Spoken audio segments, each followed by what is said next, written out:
This school backpack buying guide reveals the 5 features that separate bags lasting 4 years from ones that fail in 10 weeks.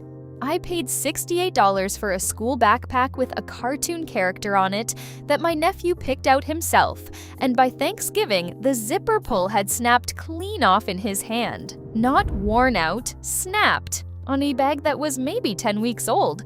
That's when I started actually looking into why some backpacks last 4 years and others don't survive 1 semester. And the pattern had almost nothing to do with price and everything to do with 5 specific traits. So here are the 5 kinds of backpacks you should never buy for school, and the 5 brands that consistently get it right. First, skip anything sold through a storefront you don't recognize with thousands of 5-star reviews and 0 brand history. This is one of the most well-documented patterns in online retail. Drop-shipped bags manufactured at the lowest possible bid, slapped with a made-up brand name, and pushed through incentivized reviews. The zippers are usually the tell. Cheap, unbranded coil zippers, think Espes, or no-name pulls, will snag and separate within weeks under daily use. Quality bags use YKK zippers, which are the industry standard for a reason. You'll also usually see thin 300 denier fabric on these bags, which sounds like a meaningless number until you realize that most durable school bags run 600 denier polyester or higher. Half the fabric thickness means roughly half the abrasion resistance. Second, avoid character-licensed backpacks built for the toy aisle, not the school hallway. These get manufactured under tight licensing deadlines and thin margins, which almost always means the cheapest possible stitching and hardware. A backpack is a tool a kid uses every single day for 9 months, and a $12 production budget doesn't survive that. Third, steer clear of anything marketed purely on looks, with a flat, unpadded back panel and straps that are basically fabric ribbon. You'll see this a lot in aesthetic or fashion-first bags built for a photo, not for carrying 4 textbooks and a laptop 8 hours a day. Ergonomics aren't a bonus feature. Without padding, the weight transfers straight into a kid's shoulders and spine. Fourth, be skeptical of any bag with sealed, non-replaceable zippers instead of a branded, serviceable pull. Once a cheap zipper fails, the bag is done. There's no repair path. Brands that expect their product to last build in YKK, or similarly serviceable zippers you can actually get replaced. And fifth, skip anything sold with no return window and no warranty, usually through a flash sale on social media or a marketplace listing that vanishes in a few months. If the company isn't confident enough to back the product for a year, that tells you what they think its lifespan actually is. Here's the part most parents skip past. It's not just about the bag surviving the year, it's about what the bag does to your kid's body while it does. The American Academy of Pediatrics recommends a loaded backpack stay under 10 to 15% of a child's body weight. For an 80-pound kid, that's 8 to 12 pounds total, including the bag itself. Most parents never check. One study found 96% of parents have no idea how much their child's backpack actually weighs. And a third of middle schoolers are carrying loads over that limit regularly. The result isn't dramatic, it's cumulative.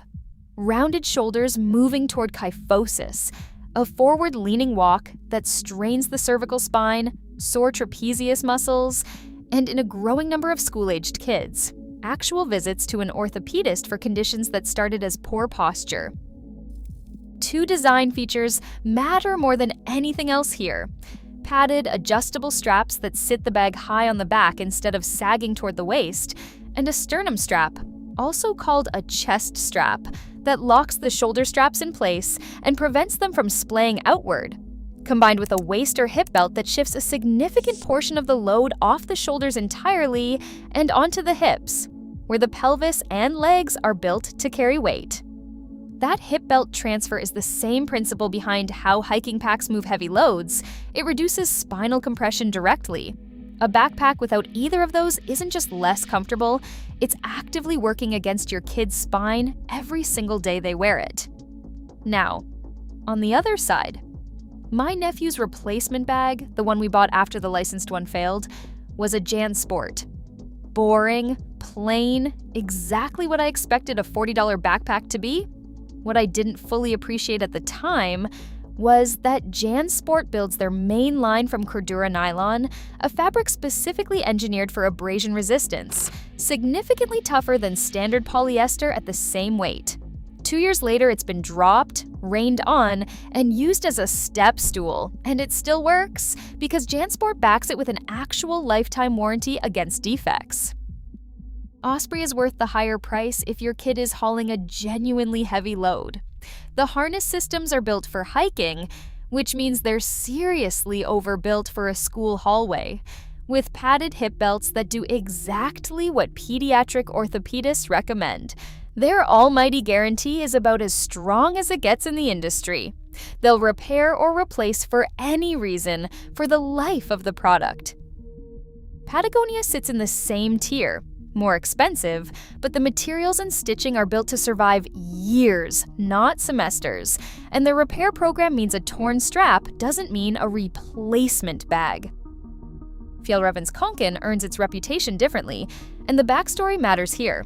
It was designed in 1978 specifically to combat the back problems Swedish school children were developing from poorly designed bags. The solution was a flat, frameless design that sits high and close to the body. It's not the most padded or technical option, but the signature Vinylon F fabric, a hard-wearing, water-resistant material unique to Fjällräven, has been essentially unchanged since then, which is its own kind of proof. And the North Face's Jester line splits the difference well. It uses their Flex Vent suspension system, which has been certified by the American Chiropractic Association for back support, so you've got both the AAP weight guidelines and an ACA-backed suspension design pointing in the same direction on that bag, built with the same materials that go into their hiking gear, at a price that's reasonable for something that has to survive a school year. My nephew still has that JanSport. It's covered in marker doodles and missing one clip, and it hasn't failed once. The character backpack is somewhere in a landfill after 10 weeks.